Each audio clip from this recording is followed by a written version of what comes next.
Been seeing Gordon and hearing Gordon for the last several months on various spaces. Excited to get to know him a little bit through this live conversation. My name is Michael Guyett, publisher of the Lead Lag Report. Joining me for the hour is Gordon Johnson. Gordon, introduce yourself a little bit here to the audience. A lot of people have seen you on Twitter, seen you do the media rounds. Talk about your background. Who are you? How did you get in markets? And what are you doing today? Yeah, so, hey, thanks for having me, Michael. Appreciate it. So basically, I started out in investment banking after graduating from Morehouse, dual major, economics and finance. Started out at JP Morgan in financial institutions investment banking. Did that for about 2 years. Then jumped over to Credit Suisse, where I worked for roughly 5 years in equity research. Then moved to Bear Stearns for 2 years, Lehman for 3 years, and then became a senior analyst at a place called Happ Williams Securities. And I've jumped around to a couple of places since then. You know, people paint me as a bear. I don't see myself as that way. I just try to make my clients money. And, you know, my team and I have navigated more so to short calls than long calls. And clearly since 2000, or in 2000 and 2001, rather, that's been tough. We pride ourselves on, you know, very deep, in-depth, bottom-up, company models. But we like to focus on industries where we can build extensive and differentiated supply-demand models that allow us to have a perspective on kind of how things are going to trend from a macro level in the industry, and then allow us to look at how that will affect companies at the micro level. Given what the Fed has done, we can get into this.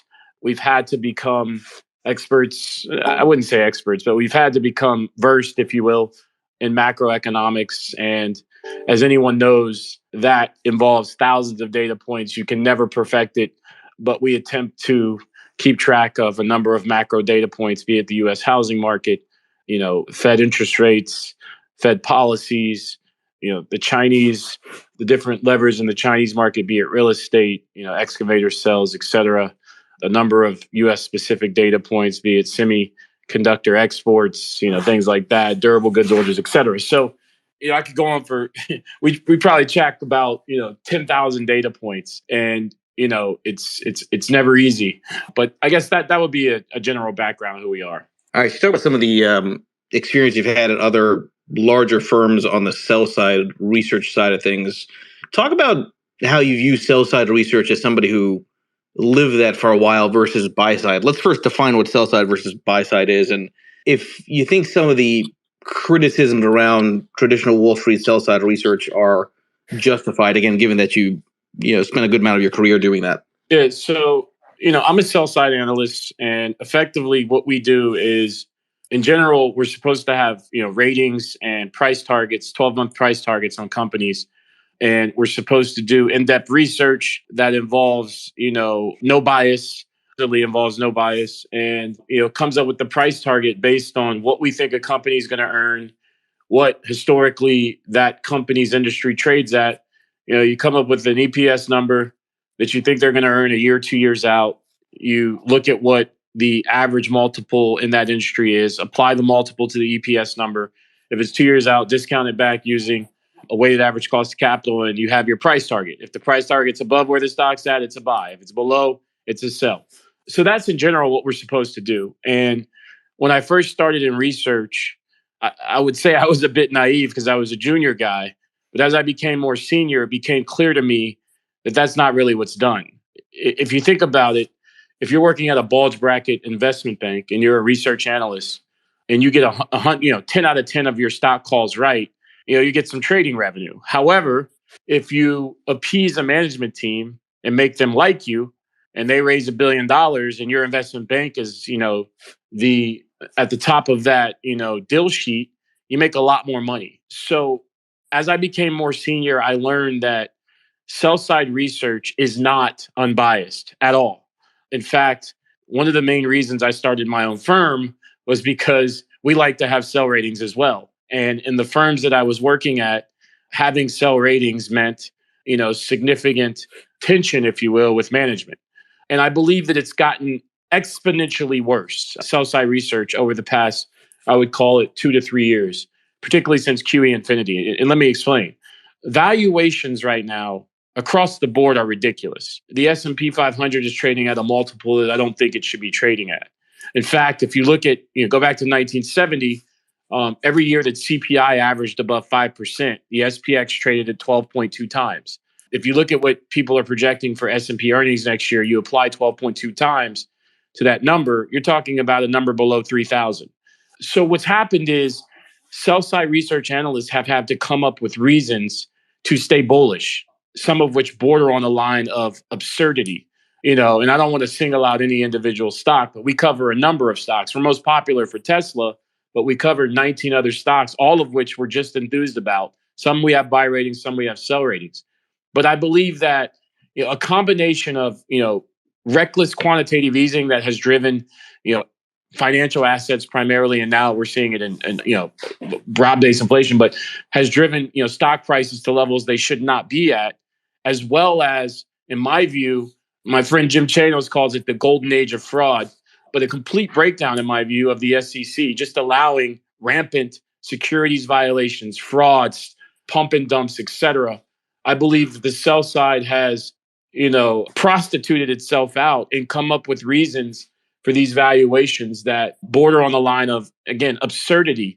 And some of these analysts have CFA registrations, and they're making, they're giving companies credit for divisions they're not even in. I mean, it's crazy. And being in the industry as long as I have, I realize it's crazy because this is not how it's supposed to be done.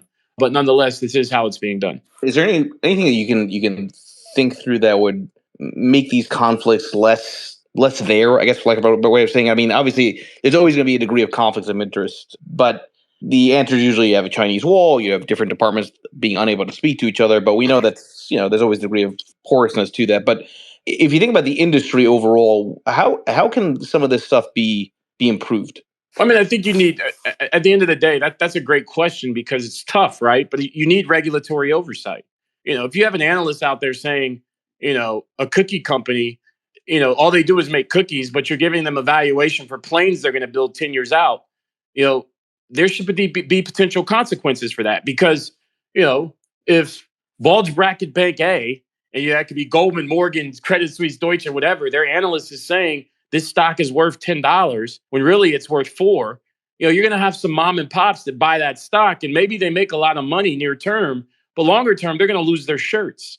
And that is why you're supposed to have integrity in the work you put out as a research analyst, because it's not just the clients of the bank that you're servicing the world. So you need to be honest about your research. And I feel like dishonesty has been rewarded in this environment. And I think, there's going to be hell to pay for investors who don't get out of the way of what I think is coming. All right. So we'll get into that in a bit, but I want to go back to you said, you were primarily bottom up in the way you approach analysis. And then because of QE, everybody had to suddenly become more top down and more monetary than fundamental. Do you think that in this environment that we're in, that fundamentals will matter more because now that you're no longer at the zero bound, it's less about easy money as opposed to, the hard work of growing a company and having justification for that valuation? And you may disagree with this, and that's fine. It's good to have disagreements. That's what makes markets. But I do think fundamentals are matter again. I was one of the smartest guys I've ever met in person, David Einhorn. The guy is just phenomenal in my view, just a real intellect. But he said, I think, and I don't know the context, but I think he said recently at a conference that value investing is dead. And it reminds me of the book, The Intelligent Investor, or you can read Reminiscence of a Stock Market Operator. 2 books I would highly recommend. But it reminds me of those 2 books. And if you go back and read those 2 books, they're from the early 1900s. You can read them. You can think you're reading somebody from today. But you think about, the Match King, right? The book, The Match King. I think the guy's name was Igor. But during his time, he was some would call him the Elon Musk back then in the early 1900s back then of today. He was the Elon Musk back then. And what happened effectively is a lot of people thought back then value investing was dead because stocks were only going up. We had the same type of thing happen in the Weimar Republic where pre-Hitler they outlawed effectively selling stocks, and initially that was great. And when you didn't have any short sellers to cushion the fall, it ended in disaster.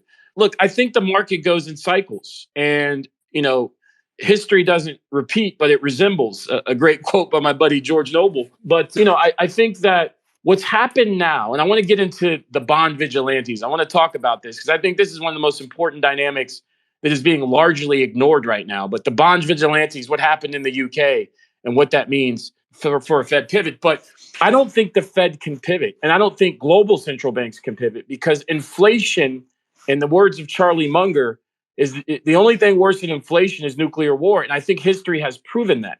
You can talk about rich people, very, very rich people losing money and just being very rich. But when you talk about runaway inflation, you're talking about historically, whether it's Rome, Greece, the Weimar Republic, Venezuela, et cetera, you're talking about nation crushing, dynamics. So I think with the bond vigilantes reemerging and inflation being at 50-year highs, I don't think that the Fed can pivot here. So I do think that, this era of easy and free money is for now over. And I think, when people talk about a Fed pivot, going from a 75 basis point hike to a 50 basis point hike, or even a 25 basis point hike, or even no hike, that's not a pivot. That's holding still.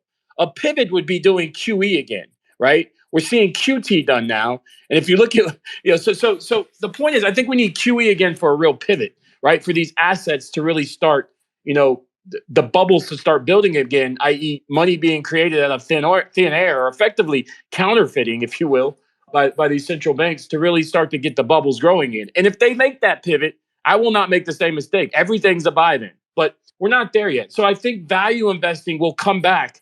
It's going to have a renaissance. And I don't think a lot of people are prepared for that. So I do think that value investing is going to be important again. And I think the driver of that is central banks not manipulating markets and thus cash flow becoming important again.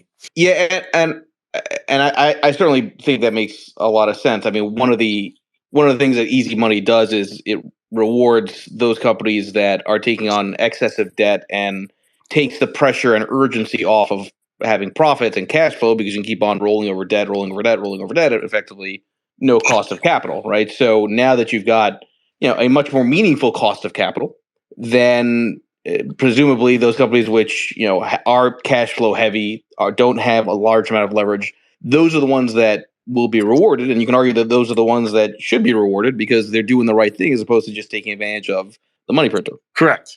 Yeah, and I don't think that's consensus right now. And what's interesting is there's this it's like this fantastic this fantasy fight with the shorts. People talk about, and I just not to pick on Tesla, but the short interest in Tesla is like near an all-time record low. It's like 2.6% of the float is short. When the shorts are really involved in Tesla, that number was like 30% of the float was short. So this idea that Elon Musk is going to squeeze the shorts. He already has. He's decimated this. Nobody's, and that goes for a lot of stocks in the market. You just don't have a lot of short interest. So I just think that, the dynamic is very different now. I think that there's a lot of investors, quote, I put quotes around that, people investing in stocks who don't know how to read an income balance sheet, cash flow statement, don't have a history or perspective on markets, and are betting on things like, the mother of all short squeezes, which is just ridiculous.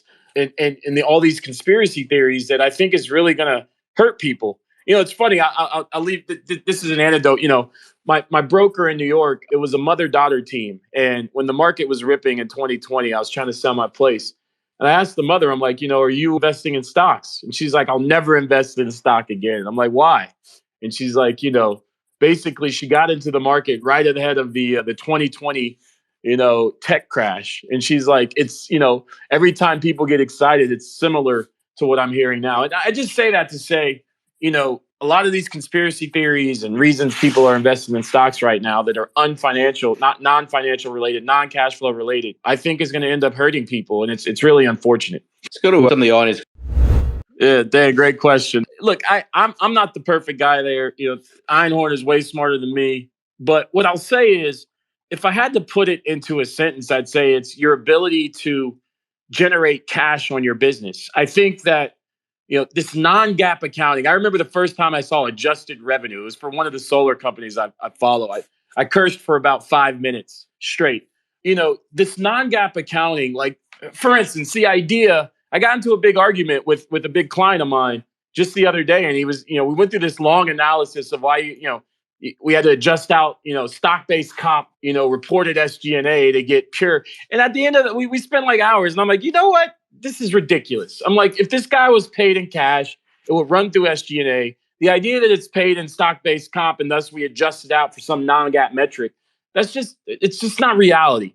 So look, I think that what's important is if you and I had a lemonade stand, let's just make it very simple, right? And our mom and dad gave us $10. We need to generate in excess of $10 so we can go buy goods again and continue selling. That's cash, right? We need cash flows. So I think what's important is cash generation and the ability to generate cash on a realistic basis. And I think that's what's most important for value investors. You had mentioned, Gordon, that you wanted to talk about solar. We'll talk about Tesla too and housing. And for those in the audience, I'm not, I oftentimes when I do these, I just often ask via DM, what do you want to talk about? We just kind of riff from there. Talk to us a little bit about why you wanted to address the solar industry space and what's interesting there or not interesting. Yeah, so, I started covering solar in 2006 when I worked at Lehman Brothers. And, I worked there from, I think, 2006 to 2008. And, at the time, you start covering solar, there's all this euphoria about how solar is going to change everything and, how it's this new form of energy. And back then, people were talking about levelized costs of energy, still are. And I quickly realized, like, even by the way, this at the time, solar panels were, I think, selling for $4 a watt. Now they're selling for like 20 cents a watt, right? And I at the time I realized, I said, what these levelized costs of energy analysis aren't including are the variable costs, i.e., when you connect your solar to the grid, you don't have to pay anything, or it's not included in the levelized cost of energy that people calculate for the cost of solar for all those power lines. That's a massive cost, right? What happens when the sun goes down at 7 o'clock every night and you come home from work, right? You're shifting to other power. None of those costs are included. So my team ran a calculation, and we concluded at the time, if you gave the solar panel away for free, it would still be exorbitantly more expensive than traditional forms of electricity. And thus, we deemed at the time that it was dangerous to be aggressively going towards solar because you would basically take us back 100 to 200 years with respect to energy. And when you think about it, right, like in the 17 and 1800s, right, the average life expectancy of a male in the U.S. was like, 26 years. Now, what is it, like 80 years? You know why? Coal. And I shouldn't say coal. It's basically going from burning wood to move your turbine, to burning coal, to burning oil, to burning natural gas. Advances in energy have allowed us to extend the life of a human being, be it medicine, be it, heat in the winter, air conditioning in the summer. Like, energy is massively important. And when you replace traditional, base load, fossil fuel sources with intermittent peak load sources like solar and wind, you move us back substantially from an energy generation perspective. So the point is, I saw back then that like solar was overall a bad thing. And fast forward to today, I don't know who agrees with this, but I firmly believe this. Were Merkel not to aggressively decommission the, Germany and ultimately Europe's nuclear power plants following Fukushima and replace that distributed baseload power with intermittent peak load solar and wind power, Russia would not have basically got a stranglehold on the EU's energy infrastructure and thus not been able to wage this war. Like, this has caused, in our view, real deaths, etc. So I believe that this winter, unfortunately, due to Putin using his energy monopoly in the EU, and maybe that's the wrong use of words, weaponizing that, I believe that people are going to die because they're not going to have heating. And as my buddy who wrote the book, Fossil Futures, which is a great book, I'm almost done reading it. I got 2 copies here. That's Alex Epstein. As he stated, the amount of people that die every year from, cold weather is exponentially higher than the amount of people that die each year from, hot weather. So when you basically engage in, replacing fossil fuels, distributed baseload power with solar and wind, intermittent peak load power, you reduce your energy security with unreliable, renewable energy. And you're going to see that this winter in the EU. So I think what's going to happen is as energy costs soar and people die, politicians are going to have to go back towards nuclear, right? And as they do that, I think that sentiment from all this ESG money is going to slowly start to shift away from solar towards nuclear. And I think you're going to have that negative dynamic from a sentiment slash multiple perspective. And I think from an earnings perspective, due to all this money that has flowed into the solar space, a space already defined by structural oversupply, you just had a massive amount of capacity added. Like all these companies are raising hundreds of millions, if not billions, these companies in China of dollars to just build out more capacity in an industry already defined by structural excess. I think you're going to see an oversupply you're seeing right now in the solar, the likes of which we haven't seen since 2008-9, when poly was $400 a kilogram and dropped to 50, and all the stocks, First Solar went from 200 to 12, Suntech went from 35 to 0, Trina went from like 50 to 3. I think we're looking at a similar dynamic in solar right now, and the sell side is just overwhelmingly bullish because there's been this massive amount of money raised. Thus, their investment banks are able to get paid. And I don't think people are set up for what's going to happen with respect to the fundamentals of the industry, not to mention the multiples as sentiment shifts this winter. So we're quite negative on solar. That said, we do like First Solar because, quite frankly, protectionism. The U.S. government is restricting, Chinese panels from coming in right now, rightfully so. They're conflict panels. They're made with slave labor, UGAR slave labor. That's the right thing to do. But I think First Solar is a key beneficiary. And Enphase is crushing it from the perspective of there's currently a shortage of materials to make inverters, and Enphase isn't seeing that shortage. They report after the close today. Those are the two names we like in the space. Outside of those guys, we think there's big problems for the likes of Sunrun and Sonova and SunPower and Jinko and Canadian Solar, et cetera. Yeah, it's interesting as I look at for example, the Invesco Solar ETF TAM, right? It peaked in February of 2021, which is around the time I keep referencing when I personally believe the bear market started, because that's when breadth peaked, a lot of the high-flying innovation names peaked, small caps largely started going sideways, emerging markets peaked. It all kind of happened around the same time as large caps kept pushing higher. Now, I hear you on how you're viewing solar, but there's always a price for everything, right? So you can still argue that there's going to be improvements in the space, and it's we don't quite know just how in the future solar is going to look. But is there a point in the industry where you'd say to yourself, from a valuation perspective, despite all of those concerns you just voiced, that that's an overshoot, or that's something that you want to consider nibbling on? Yeah, I mean, of course there is, but the reality is, and this may be seen as extreme, solar, and I don't mean this literally, but this needs to be addressed. Solar doesn't work, and what I mean by that is, people say, well, there's batteries. Batteries are exorbitantly more expensive and significantly less expensive. Lithium-ion batteries are not meant to store, power. If you look at, the trillions of dollars that has been spent in the US on battery storage, right now we have about maybe 2 to 3 hours worth of, if we had to run the entire US grid, I don't even think it's 2, I think it's 1 hour, less than 1 hour of battery storage despite trillions of dollars spent. This money is just being spent extremely inefficiently. And Bjorn Lomborg has done a lot of work here, a lot of good work here to highlight this, as well as, again, Alex Epstein, Fossil Future. I love that book.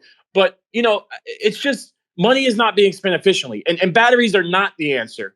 The batteries, the large-scale batteries, Moss Landing out in California, the one that Tesla did in Australia, there were a couple more in the US, literally all of them had caught fire. And the reason, again, is because lithium-ion batteries are not meant to store massive amounts of energy. And they're exorbitantly more expensive. And look, you don't have to take my word for it. We've been saying this for years. Just look at the cost of energy in Germany versus the rest of the EU. Look at the cost of energy in California versus the rest of the US. What do Germany and California do that the rest of the EU and the US don't do as much of, respectively? Solar and wind. Why are the costs going up? Because they're more expensive. It's literally that simple. So I think to continue to ignore this is one thing. Now, when you say, is there a price at which we like the stocks? Of course, there's a price at which we're interested. We currently have buy rating on First Solar, so we like that stock. But I just think that we're looking at a supply-demand dynamic, the likes of which we haven't seen since 2007. And I think that the overwhelming majority of the sell side in the solar space, i.e. the bulge bracket banks that cover solar stocks, are not doing the supply-demand work.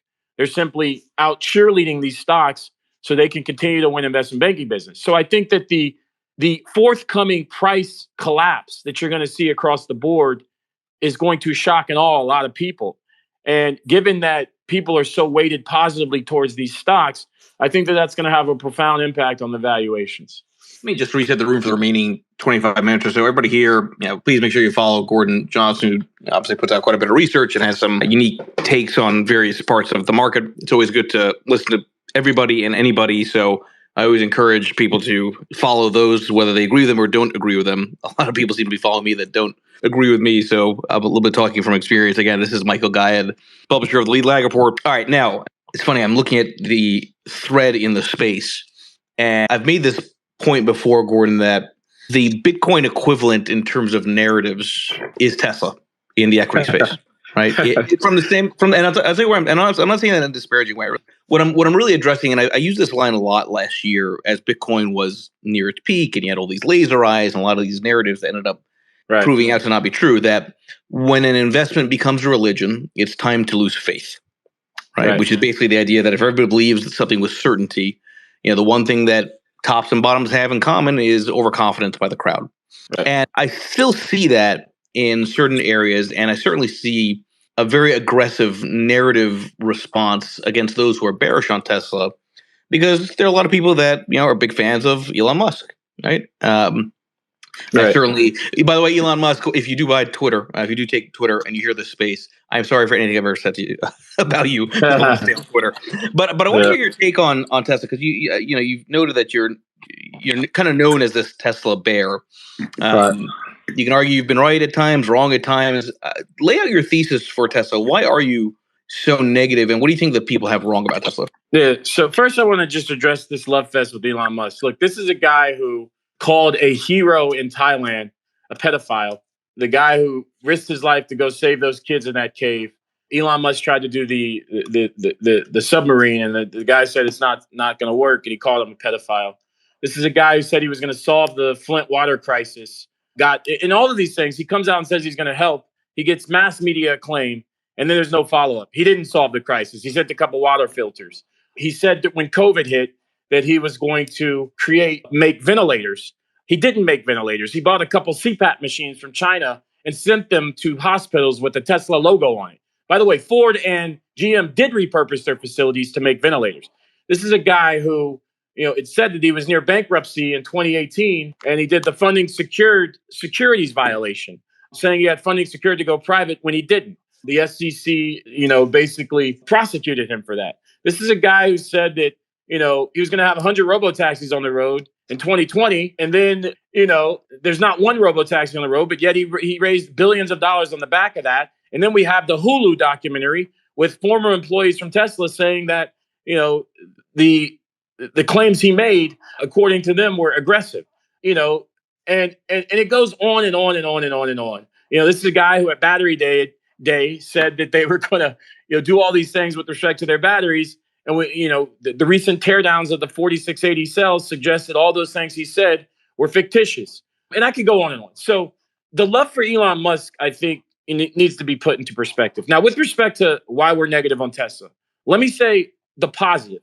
Tesla they're at a run rate of about 1.3 million cars annually of cells, right? That's a great achievement for an EV company.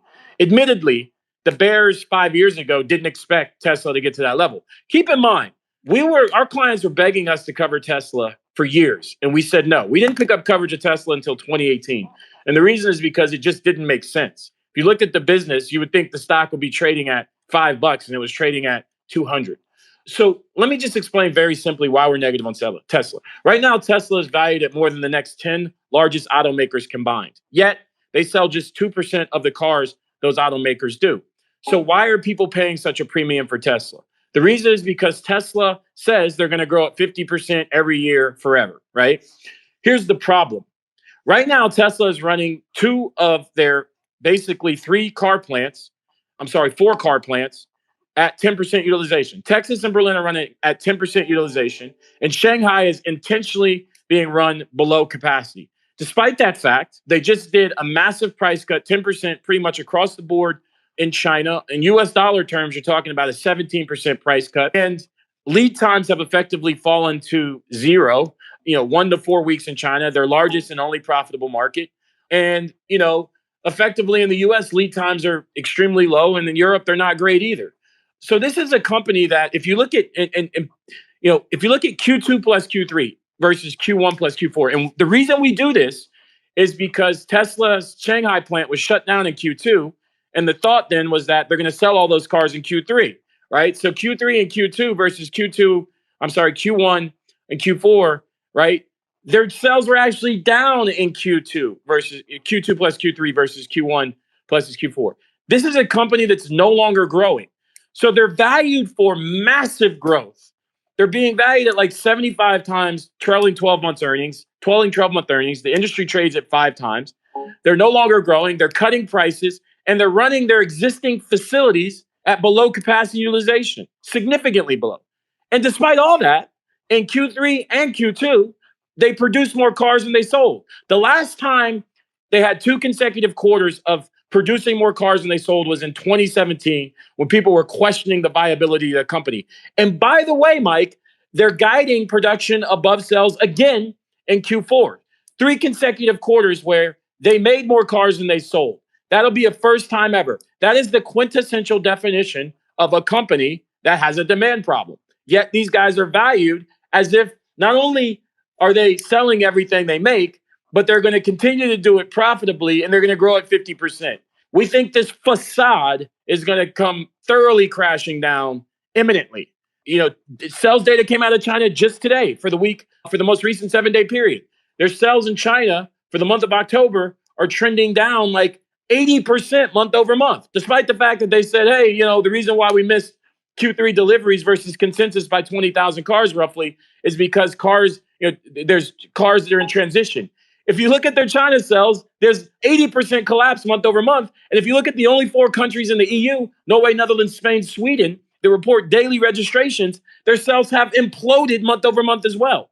So it's just, this company is being valued as something it's not. And for everyone who says they lead in technology, they are in dead last in self-driving. Their batteries are not what they promised at Battery Day. That was a complete, it seems like, farce. And they get 95% of their revenue from selling cars, the other 5% from a profitless energy division. So I just think that reality is going to set in. And I think that this company is going to come under tremendous pressure. BMW sells 2 million cars a year. They have roughly 15% of the luxury market. No automaker has been able to go above 15%. Tesla's at that level right now, right?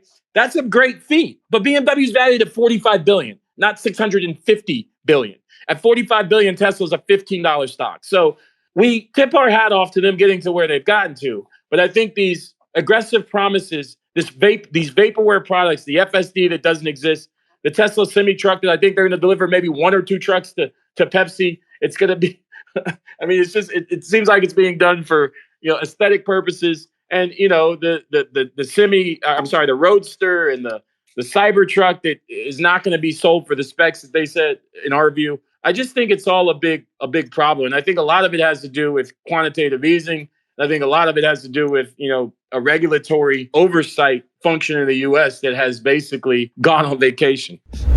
Yeah, I don't want to get into whether you should buy the product from Sunrun or not. We do cover Sunrun with the sell rating. It's one of our favorites on the short side. But here's what I'll say. So what's happened in Europe is when you invest in a solar system, you're basically entering into, depending on if you buy it outright. I don't know if you buy it outright, you brought it outright, or you leased it. But if you lease the solar system, you're essentially entering into a 20 to 25-year contract with Sunrun, right? And the economics they show you are over a 25-year period and involve assumptions that, for lack of a better phrase, are laughable. Like, they assume in those calculations, they assume 0% default rates.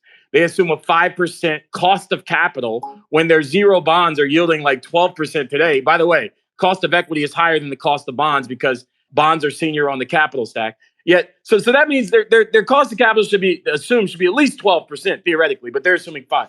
And then they show you these economics. The problem is, and I'm very simplistically, in Europe, when governments have gotten into trouble, they've reneged on those subsidies.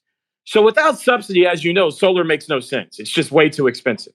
And you have to not only count on the assumptions that Sunrun is putting into those models being correct, but you have to count on the US government paying those subsidies for 25 years.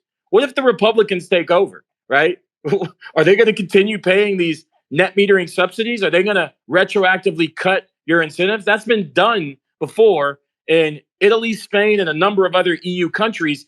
And it's being talked about right now, surprisingly, in California. But, so I can't answer your question directly, but what I will say is you got to have a lot of faith for a long time. And I think that if you assume that we're going to go into recession/depression, there could be some risk to those assumptions. Just to be very clear for the audience, the nature of what I do is to be rotational based on conditions and quantitative signals, right? So when I said that end of the world is a bull case, I was also seeing certain signals that I follow starting to turn that have been right in saying play defense, risk off. What has been wrong this year, obviously, is the execution of treasuries. I keep going back to that point that treasuries historically are the beneficiary of high volatility periods for stocks. Instead, now they became the source of that high volatility. I don't myself believe, and nobody knows because nobody knows what tomorrow brings, I don't myself believe that what we saw is, in quotes, the low. But in bear markets, you do have these immense rallies. And if you at least cut off the tail risk of a systemic reset, which I believe is what likely would occur if bonds keep selling off in the way they have at the speed they've run, then that's enough to have a pretty sizable move because there's so much one-sidedness in the sentiment. Sorry, Gordon, I just wanted to provide that context because it's not me making a case for a new bull run by any means. Yeah, look, I mean, saying what's going to happen in markets over a very short period of time is impossible. And anybody who says they know what's going to happen is lying, including myself. But I'll say this. Longer term, I think, again, I want to just touch briefly on this bond vigilantes dynamic. So the bond vigilantes, it's just a phrase used. Effectively, it's large, basically, investors in government bonds to include pension funds, hedge funds, insurance companies, and even accredited individual investors. And effectively, what's happened is really why you've had the reemergence of the bond vigilantes is because we have runaway inflation. So what happened in the UK a few weeks ago, right? You had inflation at 10%, already at 10%. You have a new government, that came up with a stimulus of tax cuts and subsidies that were going to actually contribute to even more inflation while increasing the need for governments to borrow even more large amounts of bonds. And the tax cuts were largely for the rich and corporations, and they were going to be accompanied by a surge in spending on these energy subsidies and businesses. So the problem is, if this plan would have been enacted, bond investors would have been basically taken out to the woodshed and shot. So what the bond vigilantes did is they said, not only are we not going to buy the bonds, we're going to stop buying bonds as we do every day. We're actually going to start selling them. And you quickly saw the 10-year yield on the UK government bond, or the gilt, jump from 2% in mid-August to 4.5% in mid-September. And that on its own wasn't a problem. But the problem emerged with the secondary effects, right? You had a lot of the UK pension industry was invested in these so-called liability-driven investment strategies, which are backed by long-dated UK government bonds as collateral. And when those bonds collapsed in price, they got margin calls. So then they had to start selling, and then yields went even higher. So the point is, investors in the bond market, as long as inflation is tame, allow for reckless and ridiculous Fed, monetary and government fiscal policies. But with inflation high now, the vigilantes are back out in force. And we saw that. I mean, they literally tanked the government within a few weeks. So to the question of the Fed can just continue doing what they're doing, no, because for the Fed to continue what they're doing, they need to sell, effectively, the US government needs to sell bonds. And if they're going to continue to issue bonds and if they shifted from QT to QE, I think you would see the bond vigilantes emerge in the US. And it's just a fancy way of saying people just effectively stop buying bonds and start selling them, because you're not going to let the government effectively artificially reduce your earning power. So I think that with inflation where it's at, I think the Fed cannot pivot. And I think that the bond vigilante example in the UK and the viciousness with which they forced a 180 from an entire new government within a week shows you that they do have power. They have significant power. They waged war and they won within a week. So I don't think the Fed can shift. And I think that what we saw in the UK over the past several weeks is evidence number 1, 2, and 3 around that dynamic. I will say real quick, though, that you have to be careful about the bond vigilante speed, right? So I've jokingly, but not jokingly, made that point before that if treasuries keep selling off at the speed they've been selling off, meaning yields rising at the speed they've been rising, then next month it's like you'd have 30-year mortgages at 20%, right? So and that's really sort of the end of the world argument that I'm making, right? You have to stabilize bonds, cool the speed down. That's enough to take off the tail risk of the system reset, all within the context of some kind of a major bear market that I think we're probably still going to be in for a while. But that's just my opinion. At the end of the day, I keep going back to, and you alluded to, Gordon, I don't know anything about tomorrow, just like everybody else. We're all just trying to play off of conditions and probabilities to get to an outcome in a small sample. Look, I don't want to. Let me give my opinion because it's a free speech country. I try to stay away from these topics because there's danger involved. I believe that, let me just put it this way. I think that Elon Musk thought that, I'll say this. When you anoint somebody God, as the world has done, a lot of people have done with Elon Musk, they tend to believe you. Like, this idea that, for instance, he's going to opine on the Ukraine. And he announced, it leaked that he was going to cut 75% of the employees at Twitter. I mean, that is not smart. You could even go as far as saying that is dumb, fucking dumb. I'm sorry to curse, but that is dumb because what happens is, by the way, 25%. Don't be sorry to curse. I curse a lot on Twitter. The 25% of the employees that you want to keep, right? They can go find new jobs, right? And they will. So to announce that ahead of actually doing it is unprecedented and just not smart. And I think that the brash non-smartness, if that's a word, if you will, of a lot of the things that he's done that, unfortunately he's gotten away with, and I think others have tried to copy, has left people with this impression that he's a genius. And I just, we don't believe that. So I think that with respect to Twitter, I think that, for instance, he did the poll and then he sold stock, and he did the Twitter and he sold stock. And I think he thought he was going to be able to get out of it. And unfortunately, he's not, unfortunately for him. So I don't want to opine on, I don't know his motivations. I've covered Tesla for years. They've never answered a call, never answered a question. They don't list me as a coverage analyst. But I think that Elon Musk is going to, the invincibility around him is going to collapse in a magnificent way. And I think that a lot of people will start to do more critical analysis of him as the stock comes down further. And I think we're in the beginning innings of that, because I think that, you just have a massive amount of competition. You have, Tesla losing share in each key market. EVs right now are not practical. They're too expensive for everyday people. And you have a ton of competition. So I just think that invincibility around him is going to collapse. With respect to Twitter, I think that deal is going to close. And, I think it's going to be, mud in his eye, if you will, because, even he admitted he's overpaying. I think that's a good place to end the space. Again, everybody, thank you for joining. Make sure you follow Gordon. Thank you for spending the hour here, imparting your knowledge, and everybody enjoy the rest of your day. Thank you, Gordon.